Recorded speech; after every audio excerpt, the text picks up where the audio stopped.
Agora, na Rádio e TV Câmara, Painel Eletrônico. Bom dia, hoje é segunda-feira, 28 de outubro de 2024. São exatamente 8 horas em Brasília. Estamos no Painel Eletrônico, ao vivo pela Rádio Câmara, pela TV Câmara e pelo YouTube. Esta é uma edição especial com os principais resultados do segundo turno das eleições municipais e a análise de especialistas. Teremos também reportagens enviadas por nossas rádios parceiras, mostrando como foi a votação desse domingo. Para uma edição especial, temos uma equipe especial. Eu começo saudando o meu colega, jornalista Márcio Aquiles Sardi. Bom dia, Márcio. Obrigado por estar aqui conosco novamente. Bom dia, Claudinho. Bom dia aos ouvintes e espectadores do Painel Eletrônico, aqui pela Rádio Câmara, TV Câmara e pelo canal do YouTube da Câmara dos Deputados. É sempre um prazer estar aqui, ainda mais para celebrar essa festa da democracia, que é a eleição nos municípios do Brasil. E para falar conosco sobre os resultados das eleições, o Painel Eletrônico também vai receber o cientista político e âncora aqui dos trabalhos em plenário da Câmara dos Deputados, Carlos Oliveira, e a também cientista política e consultora legislativa da Câmara dos Deputados, Manuela Nonô. Eu quero começar com uma provocação aos dois, antes da gente conversar. No especial do primeiro turno, Claudinho, Manuela e Carlos Oliveira, eu terminei com uma pergunta sobre quem tinha vencido o primeiro turno, né? Eu estava fazendo um cálculo político das eleições em primeiro turno, mas tanto a Manuela Nonô quanto o Carlos Oliveira falaram a obviedade, né? Quem venceu foi a cidadania brasileira, a manifestação da vontade popular, né, através das eleições. A gente, ao longo desse programa, Claudinho, vai falar justamente sobre isso, né? E eles vão ter oportunidade novamente para comentar sobre essa festa da democracia. E a gente vai começar com um panorama sobre essas eleições, porque essas eleições municipais, elas mudam a configuração da Câmara dos Deputados também, com 11 deputados eleitos para o cargo de prefeito. A repórter Verônica Lima acompanhou os resultados. As eleições deste ano são municipais, mas os resultados alteram também a composição da Câmara dos Deputados. 11 deputados foram eleitos para o cargo de prefeito e, por isso, devem deixar o mandato parlamentar. Ao todo, 82 deputados se candidataram a cargos nas eleições deste ano, 73 para prefeito, 2 para vice-prefeito e 7 para vereador. No segundo turno das eleições municipais, 16 deputados federais estavam na disputa. 8 buscavam o controle de capitais, como o deputado Guilherme Boulos, do PSOL, que tentou a prefeitura da maior cidade do país, São Paulo, mas foi derrotado pelo atual prefeito Ricardo Nunes, do MDB. Em Natal, no Rio Grande do Norte, 2 deputados federais se enfrentaram no segundo turno, Natália Bonavides, do PT, e Paulinho Freire, do União. Paulinho Freire, que tinha o apoio do atual prefeito Álvaro Dias, disse que pretende continuar o trabalho de seu antecessor.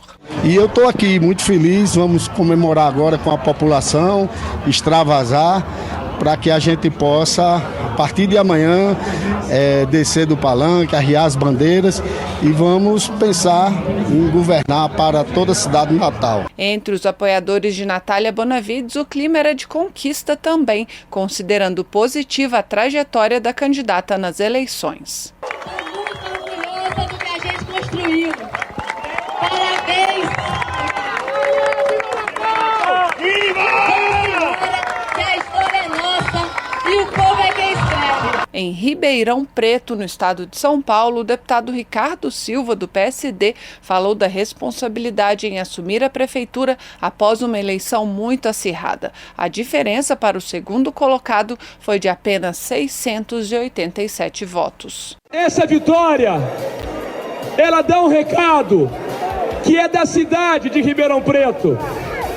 Essa vitória, ela dá um recado para mim também, que eu tenho a obrigação agora de fazer o melhor governo da história dessa cidade.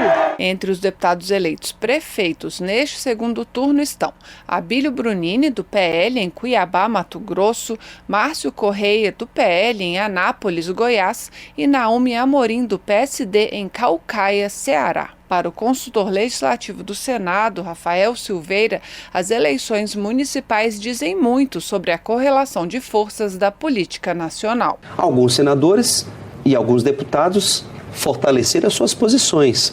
Outros já não tiveram esse protagonismo na sua determinação, na sua colocação como força política. Então é interessante a gente verificar que o cenário municipal, ele não apenas confirmou isso, ele mostrou que é possível haver algumas possibilidades de alternância de poder. Neste ano, 51 municípios tiveram segundo turno, entre eles 15 capitais. Só existe a possibilidade de segundo turno nos municípios com mais de 200 mil eleitores. Atualmente existem 104 municípios com essa característica. A votação terminou às 17 horas no horário de Brasília e apenas meia hora depois, os primeiros resultados já eram conhecidos, como a definição da Prefeitura de Belém, a capital do Pará.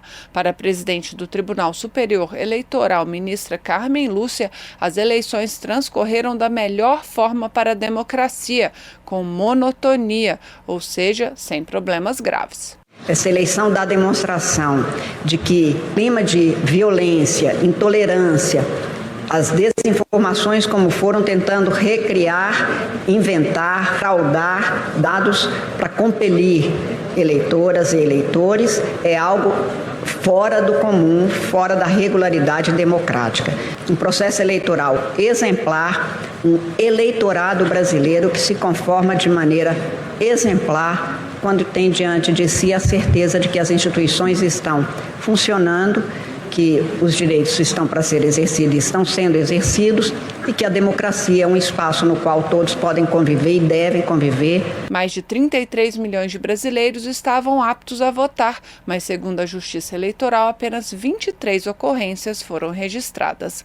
Da Rádio Câmara de Brasília, Verônica Lima. Bem, eu queria começar a falar com a Manuela e com o Carlos Oliveira, puxando um pouco a brasa para a nossa sardinha aqui dos deputados. A gente já falou deles na nossa análise do primeiro turno, né? E agora mais deputados foram eleitos. Eu lembro que a gente já falou aqui que o eleitor às vezes pensa diferente na hora de votar para prefeito e na hora de votar para um deputado. Mas essa relação dos deputados federais que conseguiram a cadeira de prefeito, como é que vocês veem essa conquista? Já que são mundos completamente diferentes, o eleitor às vezes vota de maneira diferente, né, pensando em objetivos diferentes na hora de escolher um prefeito e na hora de escolher um deputado federal. Manuela primeiro. É bem diferente. É uma eleição, eu acho que o Carlos falou isso na eleição passada. O eleitor, principalmente na eleição municipal, pensa muito em si, né? O que isso vai trazer para mim. Mas a gente vê que a gente tem 2 deputados eleitos em capitais, né? E mais 9 deputados em cidades maiores ou menores, mas algumas bem grandes, como Ribeirão Preto. A gente vê que essa relação é diferente. A relação do deputado candidato a prefeito e eleito prefeito é uma relação muito mais próxima do seu eleitor, muito mais pessoal. E eu acho que isso vai fazer uma diferença muito grande na vida desses eleitores. E para a gente aqui também, que muda essa configuração aqui dentro, né? 11 mudanças. E só queria acrescentar uma coisa, é um voto menos ideológico e mais pragmático, mais pensando na cidade ali? Claudinho, uma boa pergunta é essa, né? Quando você coloca esse parâmetro de ideologia, né? Antes, bom dia a todos, é sempre muito bom estar aqui com vocês, porque a literatura da ciência política mostra que, para o caso brasileiro, para o eleitor, ideologia não importa. As pessoas acham isso. Para o jornalismo é interessante você falar assim, ideologia, esquerda e direita. Mas as eleições no Brasil, segundo a maior parte dos estudos que analisam voto, dizem que elas são mais centradas nas personalidades. A ideologia ela funciona muito para a elite política quando eles estão construindo programas, mas na hora do debate político, ela está muito mais no nível da polarização mais afetiva, de você gostar de determinado candidato e de você rejeitar o outro candidato. Então, eu não diria que ideologia tem sido no Brasil a variável mais importante ou o fator mais importante para a eleição. Do ponto de vista dos deputados que disputaram as eleições e esses que tiveram sucesso, a gente pode dizer que dos que tiveram sucesso foi algo digno, né, de nota, porque o nível de reeleição foi muito alto, né, 80% de reeleição, então é uma disputa muito complexa e difícil para quem está vindo de fora disputar com quem já está no poder, né? Agora, Carlos Oliveira e Manuela Nono, o PSD fez o maior número de prefeituras, fez 891. O MDB fez 864. E o PP fez 752, os três principais partidos. Essa nova configuração, com esse crescimento muito exponencial do PSD, também vai influenciar não só os trabalhos aqui da Câmara dos Deputados a partir de agora, mas, principalmente em fevereiro do ano que vem, a própria eleição do novo presidente da Casa?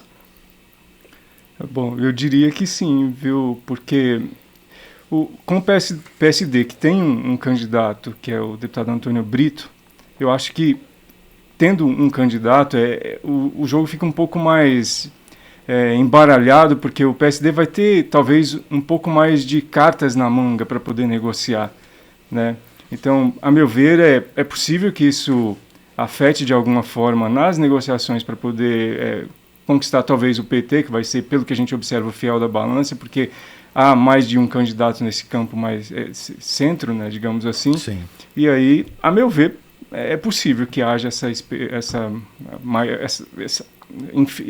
desculpa a palavra, essa influência maior, né, da quantidade de prefeitos conquistados pelo PSD nas eleições aqui para a presidência da Câmara dos Deputados. E só antes da Manuela falar, e sobre os trabalhos aqui, as próximas votações, Carlos, como a continuidade da reforma tributária, o governo está pensando até mesmo em mandar uma nova reforma administrativa e outros temas que estão em votação aqui, também vai gerar alguma influência?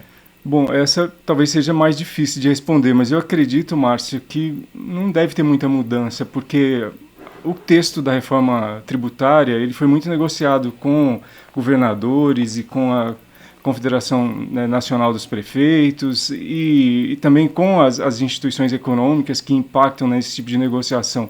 Então, eu acho que o que tem agora foi o máximo que eles conseguiram de negociação para ter a regularização da reforma tributária, do que ainda falta regularizar, no Senado regulamentar, melhor dizendo. Sim. O Senado tem que votar aquele projeto que a Câmara já enviou, a Câmara ainda tem alguns destaques, algumas possibilidades de modificações do texto que foi aprovado da segunda proposta de regulamentação. Então, a meu ver, talvez não haja margem para tanta modificação num texto que já está bem avançado. Eu tendo a concordar com o Carlos nessas análises tanto eleitorais aqui dentro, né, e em relação às reformas. E volto a falar o que a gente já disse desde o primeiro turno, nesse expressivo ganho de prefeituras pelos partidos de centro-direita, né? O primeiro partido em prefeituras agora que com tendência mais para a esquerda é o 7º. Então, a expressiva perda de prefeituras pelo PSDB, que perdeu 259 prefeituras, né, entre 2020 e 2024. Então, é um cenário novo e que vai mostrar muita força, com certeza, não só agora, como nas próximas eleições. Sim. O PT, né, para a gente citar um desses, talvez o principal partido da esquerda, tem 200 e poucos prefeitos, mas fora em 2004, o PT não teve um desempenho sempre muito expressivo em número de prefeituras. Em 2004, no primeiro mandato do presidente Lula, havia uma força maior do PT. Isso acaba influenciando, de certa forma, a própria condução dessa terceira presidência do Lula, ter poucas prefeituras de esquerda, poucas prefeituras ligadas diretamente a esse núcleo de poder, ou o centro, né, democrático como PSD, MDB, o próprio União, que tem também ministérios no governo, vai haver uma relação simbiótica entre prefeituras e o governo central, Manuela e Carlos? Eu acho que sim, Eu acho que não são tão pouco expressivas assim as prefeituras do PT. Você vê, a gente tem em 2008 e 2012 554 e 625 prefeituras, né? A partir de 2016 que começou a cair, chegou a 151 agora, quer dizer, desculpa, 252 agora, foi um aumento mais pequeno em relação à última eleição. Né? Mas, de qualquer forma, a gente tem todos esses partidos de centro e centro-direita que a gente tem falado, principalmente os de centro, que têm composto, eles têm feito parte do governo e da oposição ao mesmo tempo. Né? Eles têm se colocado quando interessante de um lado e de outro, e com certeza eles estarão no governo, estarão compondo, sem dúvida alguma, não é, Carlos? Concordo. O Brasil é um país que tem características muito interessantes quando você pensa em política, né? Durante muito tempo, as eleições municipais, ou as escolhas de lideranças municipais, elas não eram tão importantes para o nível nacional, né? E esses partidos, depois da redemocratização, esses partidos mais voltados para o centro, eles sempre dominaram. Se você for olhar o MDB, é um partido que sempre dominou. O PSD, ele tem gente que era do PFL antigamente, gente que era do PDS antigamente, e que durante muito tempo dominou as prefeituras, as administrações regionais, os governos de estado. Então, quando se diz assim, eles cresceram demais, subiram, por exemplo, se você olhar o PSD, ele estava, por causa das mudanças de partido, se você pensar em quem estava no mandato agora, e pessoas que eram de outros partidos, por exemplo, no estado de São Paulo, muitos eram do PSDB e passaram a estar no PSD. Se você olhar o que eles tinham de prefeitura, com prefeitos com a legenda PSD, eles diminuíram a quantidade, entende? Então, é algo que a gente precisa levar em consideração que, a meu ver, a gente está no que o Brasil sempre foi, entendeu? Não vejo como, assim, uma mudança de cenário muito grande. É óbvio que você tem alguns pontos que precisam ser considerados. Por exemplo, você pega Mato Grosso, em que o deputado Abílio Brunini foi eleito, Cuiabá. Eu acredito que esses estados, eles têm uma tendência agora um pouco mais para partidos conservadores e talvez partidos que têm um discurso um pouco mais intenso, talvez identitário do ponto de vista da direita, entendeu? Do que a direita representa no mundo. E eu queria chamar a atenção para os prefeitos no G103, né? Nas maiores cidades do país, né? Essas que concentram 38,8% dos eleitores. São 60,6 milhões de eleitores só nessas 103 cidades. Nessas 103, o PL é o partido com mais prefeituras. Depois o PSD, a União, o MDB, o PP, você vê, o PT vem com 6 dessas cidades, enquanto em 2008 ele tinha 28. Então, assim, mais uma vez a gente vê a repetição dessas coisas. O MDB, que é o segundo do país, ele vem aqui em quarto, ele perde 5. Então, essa composição está ali flutuando, mas concentrada nesses partidos de centro que vão compor. Perfeito. O Carlos falou no deputado Abílio Brunini, e a gente vai começar chamando uma matéria. Agora a gente teve colaboração de algumas rádios parceiras e a gente vai chamar uma matéria lá do Mato Grosso, porque o deputado foi eleito em segundo turno para a Prefeitura de Cuiabá, como disse o Carlos Oliveira. O repórter Luiz Oliveira, seu parente, da Rádio Assembleia do Mato Grosso, tem mais informações sobre como foi a votação. Maria Aparecida Ribeiro, presidente do TRE de Mato Grosso, havia prometido uma apuração rápida. Em meia hora, cravou a desembargadora no dia anterior. E ela quase acertou. Às 4h37 da tarde, 29 minutos depois da primeira parcial, saiu a confirmação matemática do resultado que deu a Abílio Brunini a vitória na corrida pela Prefeitura de Cuiabá. Encerrando as eleições, né? Dentro do prazo previsto, nós prevíamos 30 minutos, mas isso é graças à competência dos nossos servidores, dos nossos técnicos aqui do TRE. Com 171.324 votos, 53,8% dos cuiabanos escolheu o deputado federal do PL contra 46,2% de votos que recebeu Lúdio Cabral, deputado estadual pelo PT, num segundo turno incerto, em que as pesquisas apontavam um crescimento e um empate ou provável virada do petista sobre o líder da primeira votação. Quando deu seu voto ainda pela manhã, Abílio falou sobre o ritmo cansativo da campanha. Foi muito intenso, muito corrido. A gente fez campanha faça sol, faça chuva, literalmente. Foi bem puxado e eu sou grato a Deus. É imprevisível. A eleição em Cuiabá é sempre essa adrenalina, parece final de Copa do Mundo nos pênaltis, né? Todo lugar que a gente foi, nas ruas que a gente passou, eu não via esse crescimento. Onde a gente passou, a gente vê o povo abraçando a gente, falando no número 2, se mostrando positivamente pra gente. Então a rua está diferente dos números. A eleição de Abílio abre uma cadeira na Câmara Federal, que deve ser ocupada por Rodrigo Dazaeli, empresário e ex-vereador pelo município de Rondonópolis, que recebeu 6.965 votos em 2022. Com a colaboração de Aline Ferreira e Cleiton Agostinho, Luiz Oliveira, Rádio Assembleia em Cuiabá, Mato Grosso, para a Rádio Câmara e emissoras parceiras. Agora, Manuela, você falou sobre o desempenho do PL, que foi o partido que mais teve prefeituras no grupo dos 103 maiores municípios, né? Foram 16 prefeituras conquistadas, somando o primeiro com o segundo turno. Algumas dessas prefeituras foram em capitais do Nordeste, né? Um desempenho que o ex-presidente Jair Bolsonaro, por exemplo, nas eleições presidenciais não teve, né, no Nordeste. A pergunta é para os dois.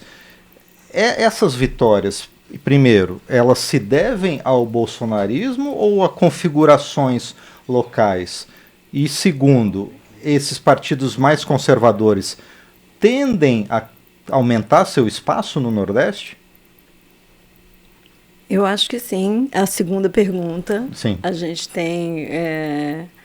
Na verdade, a direita sempre teve a maioria das cidades brasileiras, mas assim, tem se consolidado no Nordeste e não está mais tão ligada ao bolsonarismo, né? A gente teve inúmeras disputas aí entre direita e direita, uma parte ligada ao bolsonarismo, e inúmeras vitórias, inclusive, para outros ramos da direita que estão aí festejando em alto e bom som. Não é isso, Carlos? É isso mesmo. Eu acredito que as vitórias do PL, a meu ver, assim, se eu fosse testar isso agora, eu apostaria muito nessa hipótese de que estão muito mais ligados às questões regionais, aos nomes, ao vínculo que aquele eleito ou aquela eleita, né, foram mais aqueles, né, eleitos, tem com a região. Se você pensar, por exemplo, Fortaleza, a gente teve o André Fernandes, que é deputado, e ele é um deputado muito vinculado ao bolsonarismo. E foi uma eleição muito disputada, e Fortaleza tem muito mais outros fatores também, né? Por exemplo, tem a questão da influência, que talvez seja menor agora, do Ciro Gomes, é uma divisão naquele grupo, mas o André, que é muito mais vinculado ao bolsonarismo, acabou não vencendo numa cidade muito grande, né? Então, óbvio que a diferença de voto foi bem pequena, 11 mil votos, né? Pouco menos de 11 mil votos. Então, a meu ver, essas forças mais regionais estão sobrepondo essa questão o personagem que é o puxador de votos, né, que seria aquele que transferiria votos, no caso o Lula e o próprio Jair Bolsonaro. Você vê, são 4 capitais, né? Maceió, Rio Branco, Aracaju e Cuiabá. Nenhum deles é totalmente bolsonarista, assim. Sim. E você falou do deputado André Fernandes, eu me lembrei da atuação dele nas redes sociais, que é muito forte, né? E aí, a gente já juntando o primeiro com o segundo turno, as redes sociais, como é que foram a influência delas nessas eleições? O que vocês podem dizer? Como é que a gente pode ver a influência dessa nova forma de fazer política por meio de redes sociais? Como foi o desempenho das redes para as eleições de prefeitos? Algo que eu notei que foi bom é que teve menos desinformação, menos fabricação sendo distribuída por aí. E um segundo ponto é assim, a gente não pode dizer que teve tanto sucesso eleitoral aqueles que são estrelas nas mídias sociais. Por exemplo, o Nicolas Ferreira é uma grande estrela das mídias sociais, talvez uma pessoa que tem uma audiência própria, ele tem um eleitorado próprio que independa do vínculo dele com Jair Bolsonaro ou qualquer outro nome de peso da política nacional. E ele atua muito fortemente nas mídias sociais para tentar eleger o Bruno Engler, né, lá em Belo Horizonte. Só que acabou que em todas as sessões, todas as zonas, sessões eleitorais de Belo Horizonte, quem venceu foi o tal prefeito, né? Então, eu não vi como algo que fosse capaz de mudar resultados ou de fazer alguém vencer. A meu ver, os estudos assim, que tratam de mídias sociais e eleições mostram que elas são muito mais efetivas para mobilizar do que para fazer as pessoas votarem em determinado candidato. Então, é preciso ter mobilização, é preciso ter gente junto, é preciso levar a gente para a rua, é preciso, sei lá, aumentar a quantidade de gente nos comícios. E se você faz isso, você passa a impressão de que você está bem, mas não necessariamente na hora que a pessoa vai lá para a urna e apertar o número do candidato dela, ela vai considerar o sucesso do indivíduo nas mídias sociais. Agora, essa sua percepção, Carlos Oliveira, de que teve menos fake news na campanha, e eu acho que é uma percepção geral mesmo, né? A gente passou por essa campanha de uma forma mais civilizada, vamos dizer assim. Mostra justamente isso, mostra que a gente consolidou já a participação, a presença das mídias sociais nas eleições, elas como um instrumento de divulgação de candidaturas, de uma forma mais cidadã a partir de agora, com menos fake news? Eu acredito que sim, as pessoas vão se cansando, né, das coisas, né? As pessoas vão se cansando quando algo é muito massivo, né?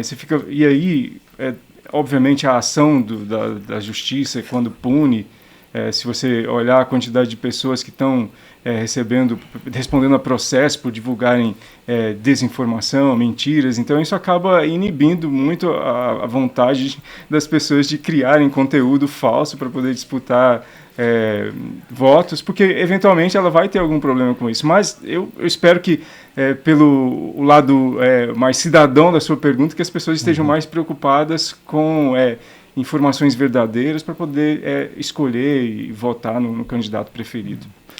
Eu acho que do que foi pontuado aqui, essa coisa das fake news, eu acho que uma coisa muito importante que está acontecendo é a punição, é a regulamentação. Nós tivemos já deputados que perderam mandatos por divulgarem informações falsas. Nós temos uma regulamentação extremamente séria, extremamente até, vamos dizer assim, não é excessiva, ela é correta, mas as penalidades são altas e isso faz com que tenha havido infinitamente menos. Ainda assim, tivemos fenômenos como o candidato, Pablo Marçal, que foi uma grande figura dessa eleição, não do segundo turno, ficou fora, mas provavelmente ficou fora exatamente por causa da fake news que resolveu espalhar no último segundo, o que mostra que o eleitor não recebeu bem isso, apesar dele ter tido um terço dos votos muito próximo à sua votação no primeiro turno, né? Eu acho que é o grande expoente disso. Mas é muito importante a gente pensar também que ainda há muita influência, entendeu? Gente, menos, sim, mas as nossas mídias sociais funcionam em modelo de bolha, as pessoas recebem as informações sobre o que elas acreditam, o que elas curtem, e isso acaba ainda definindo, sim, cenários eleitorais, definindo eleitos, definindo campanhas, sem dúvida alguma. Eu queria voltar um ponto que o Carlos falou logo no início, que é a questão da reeleição, né? Essa é a eleição da reeleição, né? O índice, como ele falou, de 80%, chegou a 81%. Nas capitais, por exemplo, dos 20 prefeitos que tentaram reeleição, 16 foram reeleitos, né? Então, assim, eu lembro que a Manuela, na nossa análise do primeiro turno, usou uma palavra interessante que é recall.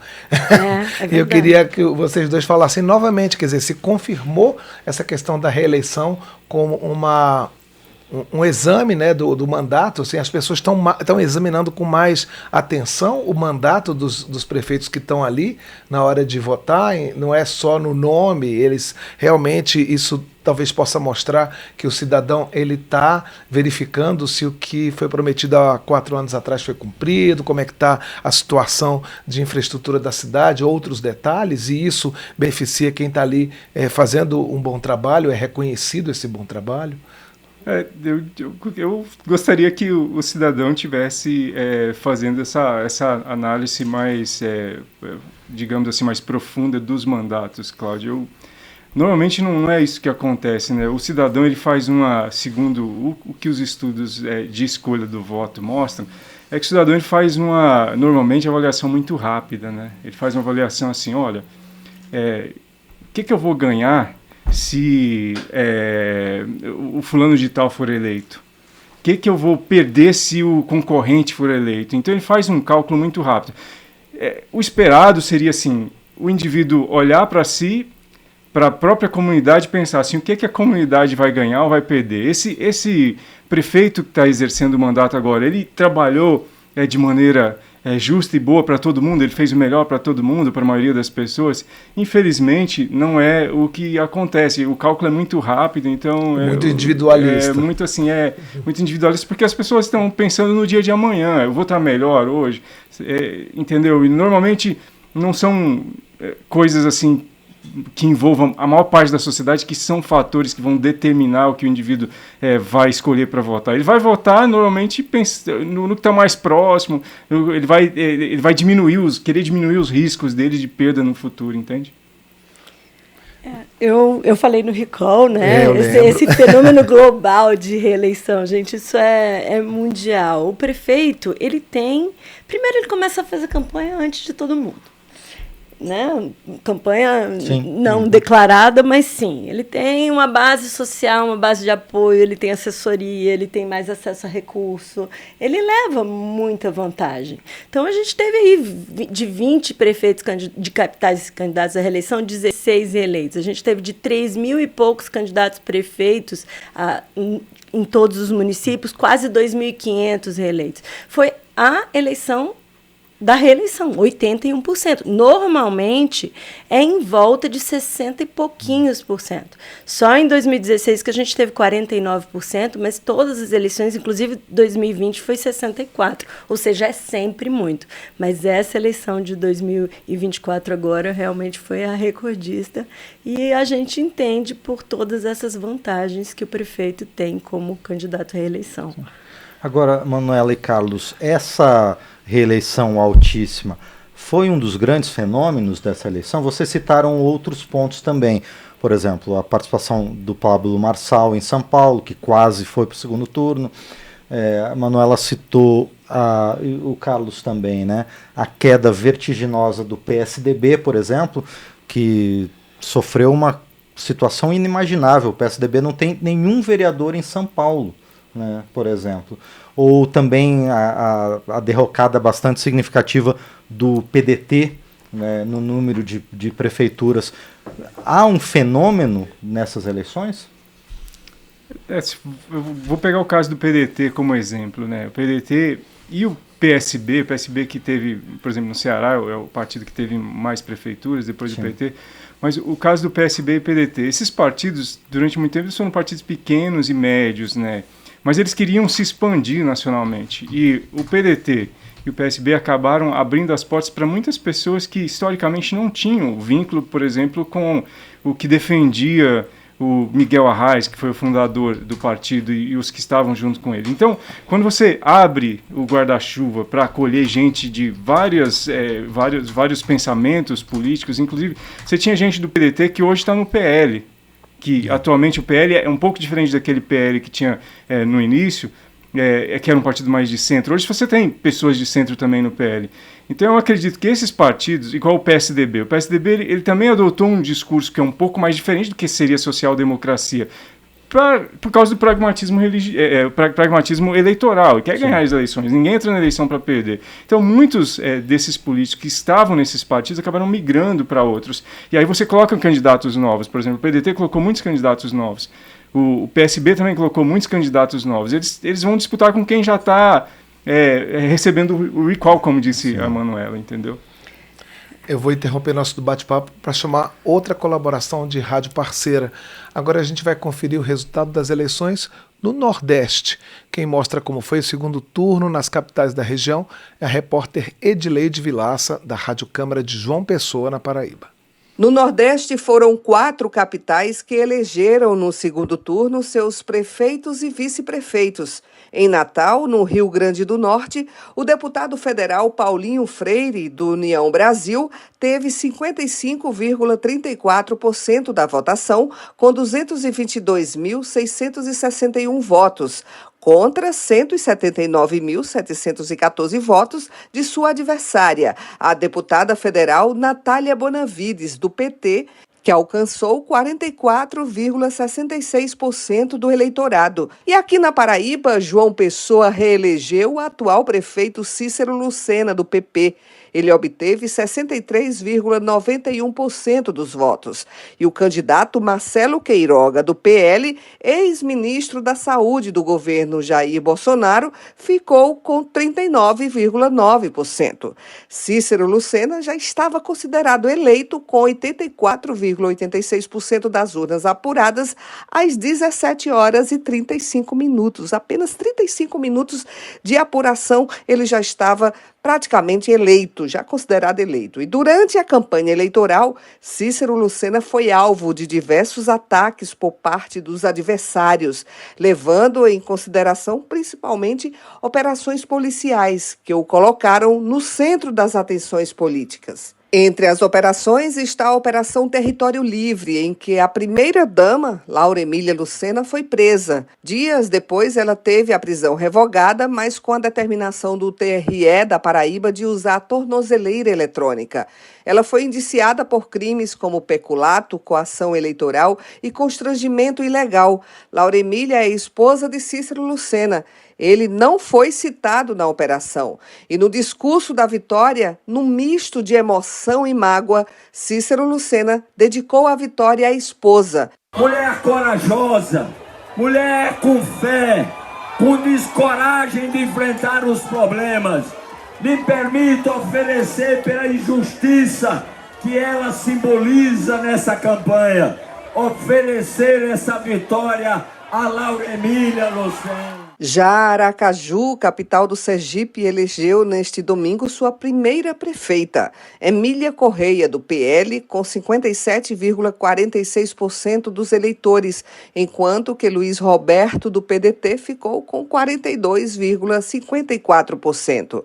No Ceará, em Fortaleza, até a véspera das eleições, as pesquisas apontavam empate técnico entre os dois candidatos. A votação foi realmente apertada a favor de Emílio Leitão, do PT, que obteve 50,38% dos votos válidos, que derrotou André Fernandes, do PL, que teve 49,62%. A disputa em Fortaleza foi voto a voto e, em certo momento, a diferença entre os candidatos era de apenas um voto. Com 100% das urnas apuradas, a diferença de votos entre eles foi de quase 11 mil. Essa foi a única vitória do PT em capitais em 2024. Foi em Fortaleza, no Ceará, com a eleição aí do petista Emílio Leitão. Edileide Vilaça, da Rádio Câmara de João Pessoa, Paraíba, para a Rádio Câmara de Brasília e emissoras parceiras nas eleições 2024. Agora, Manuela e Carlos Oliveira, essa matéria, aliás, ela é bem representativa do que o Carlos estava falando agora, né? Desses fenômenos eleitorais. Por exemplo, a presença da esquerda no Nordeste é um espaço de poder consolidado. O PSDB, como eu tinha falado antes, perdeu um espaço de poder que é a vereança em São Paulo, né?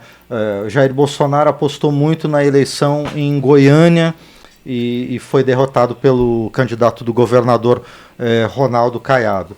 Um outro ponto, por exemplo, o PT, por uma questão histórica, ideológica, sempre procurou ter muita força no ABC paulista, por exemplo, e só fez prefeito em todo o entorno de São Paulo. Esses espaços de poder, eles têm algum simbolismo político que reforça a posição dos partidos?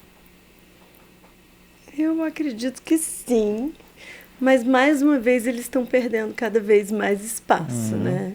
A gente tem visto, eu continuo insistindo, essa reconfiguração política brasileira, em que, a despeito da gente ter tido Lula e Bolsonaro aí tão relevantes, eles existem, mas essa polarização tem perdido um pouco de espaço, e a gente vê isso muito claramente quando a gente vê que todos os 6, 7 primeiros partidos são partidos guarda-chuva, né? A gente sempre teve isso na nossa história política, mas esse multipartidarismo em que todos os grandes são o que eram o MDB antigamente, todos os grandes aceitam, pessoas das mais diversas ideologias compõem, estão em todos os governos, estão na oposição também. Isso é um fenômeno relativamente novo e crescente.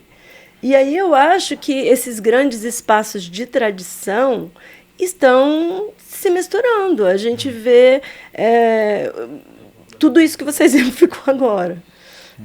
A questão é que também as pessoas vão se cansando, né? Eu acho a reeleição é algo interessante, importante, porque assim, a população ela vai... se o prefeito é bom, ou se o governante, se aquele que recebe voto faz um bom papel, é bom que ele continue. Mas só que tem um determinado momento que as pessoas vão se cansando, né? Às vezes o poder acaba cansando. Você pega assim... O ABC Paulista foi dominado pelo PT por um bom tempo, ali de onde o PT surgiu e com força nacional, só que depois o PSDB foi tomando aquele espaço também, né? E hoje em dia nem PT e nem PSDB naquela região. Então eu acredito que com o tempo há esse cansaço, né? E surgem novas pessoas. E talvez seja um dos problemas que os partidos mais de esquerda têm tido hoje em dia no país, é que tem muitas lideranças que são as mesmas de sempre, né? Eu queria, nesse contexto, também chamar a atenção para essa coisa de que você falou dos governantes bons terem essa, não só no contexto de reeleição, mas você vê a força dos governadores nesse segundo turno, né? Você vê o Caiado conseguindo tirar o Mabel do segunda posição para o primeiro, o Ratinho Júnior lá com o Eduardo Pimentel, o próprio Alder Barbalho lá com o Igor Normando, o Eumano de Freitas com o Evandro Leitão. Então a gente tem muita força de governadores que estão... Tarcísio em São Paulo elegendo Nunes. Então é uma força também a se avaliar. Sim. Eu queria aproveitar que a gente passou a exibir a matéria do Nordeste para falar das mulheres, né? Porque teve a primeira prefeita lá de Aracaju e teve também no Mato Grosso do Sul, porque lá no Mato Grosso do Sul eram duas as mulheres a disputarem.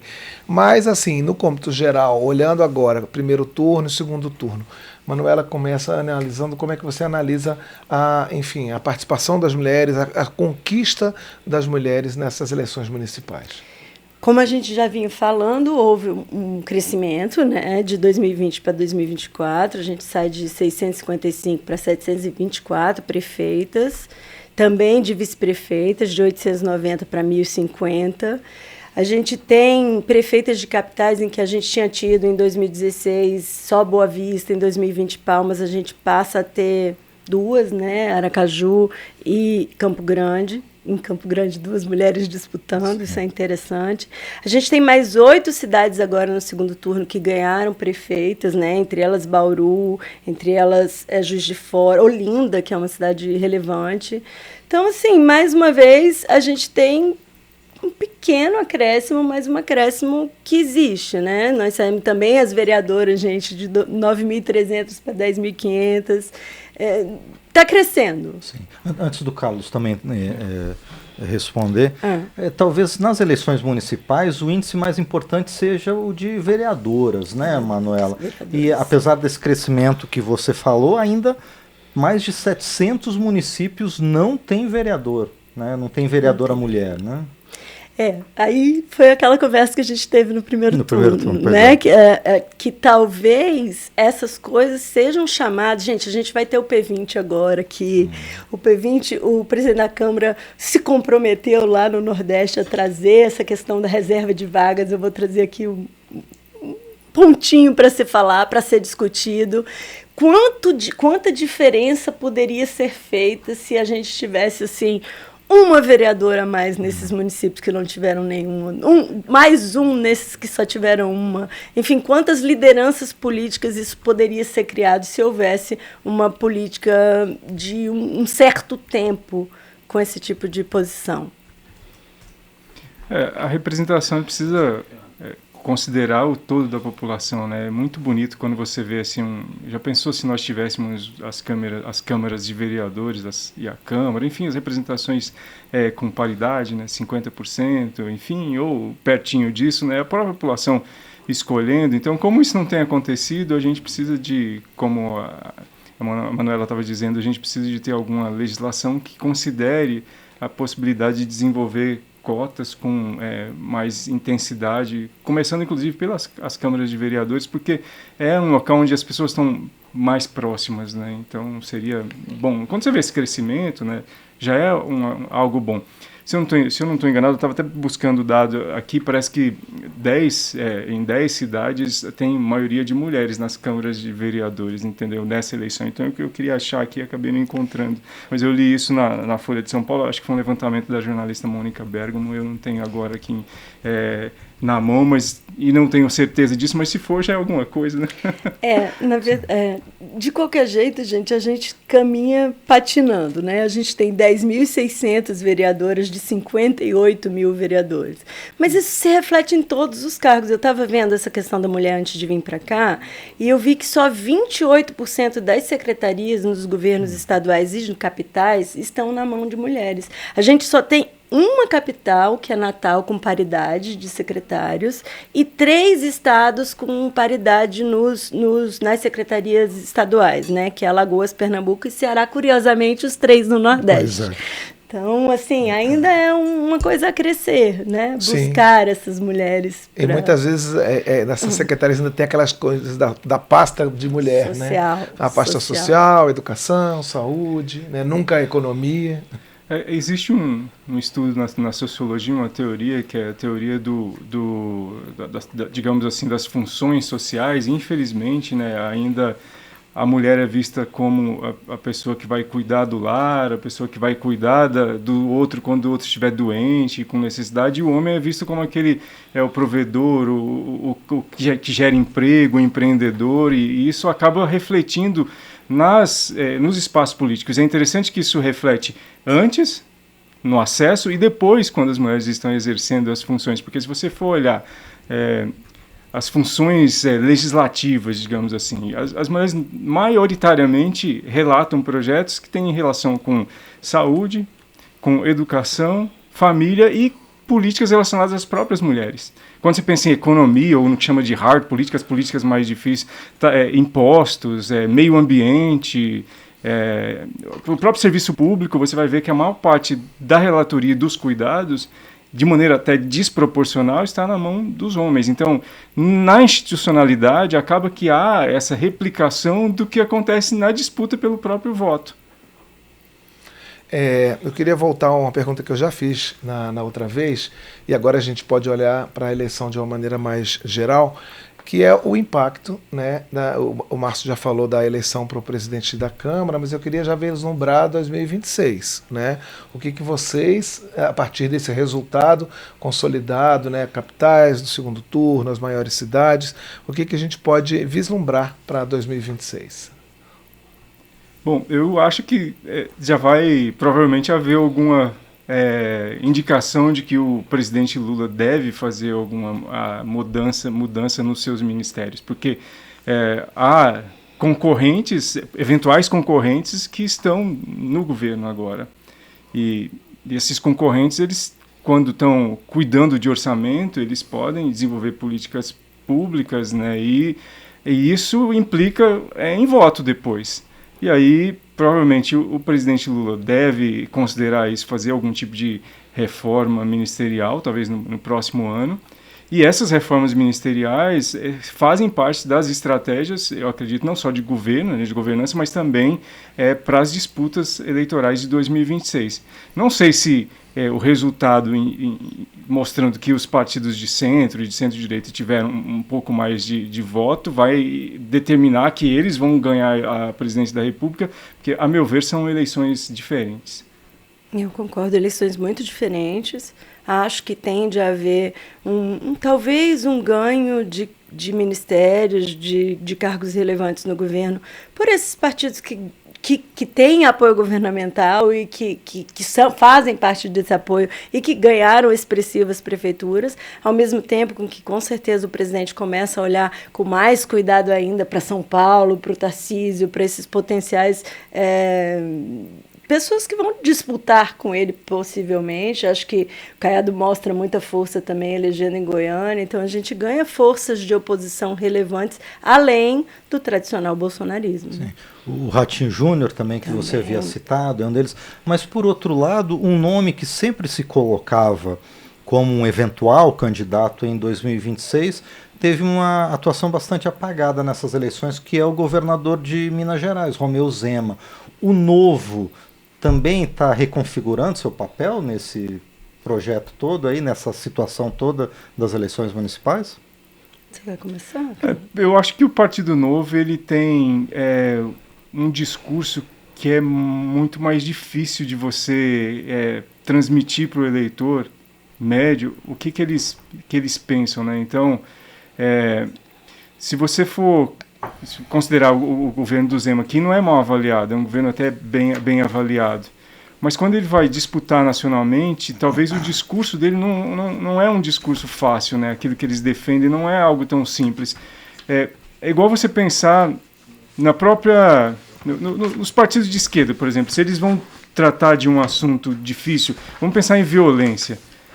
Quando você vai tratar de violência, você tem, para tratar de maneira séria, você precisa pensar em causas. O que causa violência? E aí, se você for discutir isso, digamos, na propaganda eleitoral, você não vai ter tempo. Se você for discutir isso num debate, você não vai ter tempo, porque você vai querer falar, olha, a gente precisa pensar no que causa, como enfrentar essas causas, nas questões emergenciais. Aí vem um discurso que é mais simples, olha, a gente tem que botar na cadeia, a gente tem que criar prisão perpétua, enfim. E aí, isso são discursos mais simples de se entender. E, por outro lado, é quando você vai falar de mercado, quando você vai falar de questões, eu preciso de menos atuação do Estado, mais atuação da iniciativa privada. Eventualmente, são discursos difíceis para as pessoas entenderem. Então, eu vejo esses candidatos que têm desses partidos que discutem esses temas de maneira um pouco mais teórica e profunda, com mais dificuldade de poder avançar politicamente. São um pouco pragmáticos, digamos assim. Acho que são partidos, só para complementar, Claudinho, rapidinho, muito importantes no Legislativo, posições extremamente importantes e ricas aqui no Legislativo, mas que encontram alguma dificuldade de Executivo, principalmente em âmbito nacional, porque são discursos muito firmes e isso é difícil, né? De qualquer jeito, eu acho que o Novo cresceu muito. Ele saiu de 1 para 2 nas cidades das 103 maiores, mas saiu de 1 para 19 nas cidades de uma forma geral, que é ainda pequeno, um salto exponencial, né? Existe algum voto ideológico aí, mas que fica muito difícil numa expressão nacional. Esse é um tema interessante você falar, por exemplo, há quem defenda que o PSOL é um partido mais de legislativo, né? Óbvio que eles ganharam prefeituras, mas ele, por exemplo, em Belém, o ex-deputado, né, e o prefeito Edmilson Rodrigues acabou não sendo reeleito. Não foi nem para o segundo turno. Nem para o segundo turno. E o Guilherme Boulos tinha um índice de rejeição muito alto em São Paulo, né? Você vê que no primeiro turno teve 50 mil votos para o PT, né? Para o 13, né? Na legenda do PT vai prefeito, então os votos foram nulos nesse caso, né? O pessoal não fez nenhuma capital. Nenhuma capital. Perdeu a única que tinha, né? Ele tinha 5, né? Ele tinha uma das capitais, tinha 5 no país e não fez nenhuma. Eu queria aproveitar essa sua observação do PSOL, que é tido por muita gente como o partido mais radical de esquerda, e essa configuração dos partidos de centro. Você já falou dos seus estudos lá do eleitor que não presta muita atenção em ideologia, que não presta atenção no sentido que não é a prioridade para ele. Mas em 2026 isso muda porque é uma eleição geral, são cargos diferentes, ou você acha que o novo eleitor pode manter isso em 2026? É uma excelente pergunta, porque assim, os estudos que estão sendo feitos agora sobre o impacto da ideologia sobre o voto, no caso brasileiro, estão considerando um novo componente, que chama-se Jair Bolsonaro. Porque durante muito tempo houve no Brasil um termo que era direita envergonhada, né? A ciência política chamava de direita envergonhada. Por quê? O discurso de direita, durante muito tempo, era um discurso que não pegava, né? As pessoas não gostavam daquilo, porque você tem ainda um país extremamente desigual, e você precisava de um discurso de políticas públicas de mais inclusão, de mais ação forte do Estado. E aí surgiu um político que, além de tratar dos temas de moral e costume, que tem muito impacto numa sociedade que nem a brasileira, porque um dos fatores que mais impactam na decisão de voto, por exemplo, em direita e extrema-direita na América Latina inteira e no Brasil, é o fato das pessoas serem pessoas que têm tendências mais autoritárias. O autoritarismo tem muito vínculo com votação para os lados extremos. E aí, o Jair Bolsonaro ele passou a comunicar certas coisas relacionadas ao posicionamento de direita que não havia antes. Por exemplo, ele fala de privatização, que antigamente as pessoas que defendiam privatização não falavam isso num discurso. Você pega o PSDB, que governou o Brasil e que tinha uma tendência, pelo menos pragmática do ponto de vista de governo, mais privatista, inclusive privatizou, eles não falavam isso em campanha. Agora, hoje você tem um grupo na população, o Partido Novo, inclusive, e o PL, que fala em privatização, né? Então, será que isso vai impactar no eleitor? Porque agora você tem gente que discute o que se espera filosoficamente do que a gente entende como esquerda e do que se espera filosoficamente do que a gente entende como direita. Tem gente que está discutindo isso, está colocando isso na pauta. Se o eleitor se identificar com esse pensamento, pode ser que vai impactar, sim. É óbvio que o eleitor não vai ter aquela profundidade, porque primeiro ele não tem tempo, né? A pessoa trabalha o dia inteiro, chega em casa cansado, como é que ele vai pegar os livros lá e os teóricos de esquerda e direita para dizer, eu me identifico com isso? Ele vai usar os atalhos. Os atalhos são os candidatos que se posicionam para um lado e para o outro. A direita envergonhada é um grande conquista, né? Dos posicionamentos. Não é mais vergonhoso ser de direita. Sim. E o Bolsonaro é realmente o grande responsável. Acho que eu não tenho nada a acrescentar.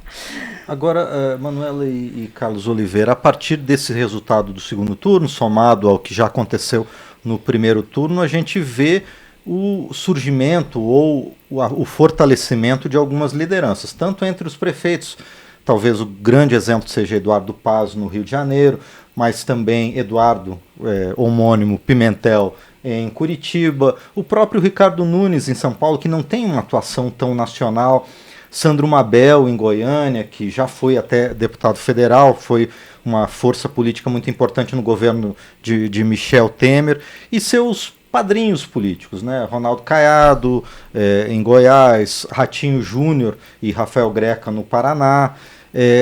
Esse surgimento, essa estabilização de lideranças vai forçar uma nova relação do municipalismo aqui na Câmara dos Deputados? Como é que vai ser a relação das prefeituras com o Congresso Nacional nesses próximos anos?